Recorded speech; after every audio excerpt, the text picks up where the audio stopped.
Greater Iqbal park case में टिक टाकर आयशा अकरम और Rambo की एक और अहम ऑडियो रिकॉर्डिंग सामने आ गई, जिसमें रैम्बो आयशा अकरम को ग्रेटर इकबाल पार्क जाने पर राजी कर रहा है। तफसीलात के मुताबिक ग्रेटर इकबाल पार्क में खातून से बदसलूकी केस में पुलिस को टिक टाकर आयशा अकरम और रैम्बो की सबसे अहम ऑडियो रिकॉर्डिंग मिल गई। रैम्बो ने आयशा अकरम को ग्रेटर इकबाल पार्क जाने पर रजामंद किया।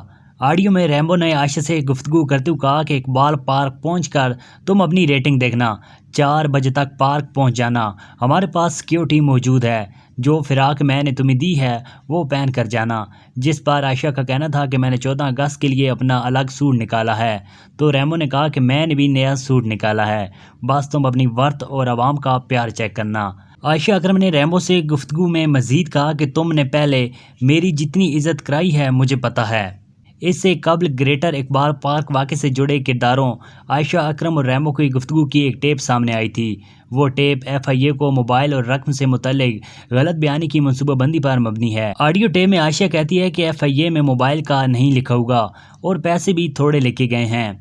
रैम्बो की आवाज़ कहती है कि मैं इन्हें ये कहूँगा कि मोबाइल 1.5 लाख का लिया है, इस पर एप्पल ID बनाना थी। आयशा ने कहा कि कहना कि मैडम ये 1.5-2 लाख का मोबाइल था, तुम कहना मैडम ने लिया, उनको पता होगा, उनका फ़ोन था, वो शूट करती थी।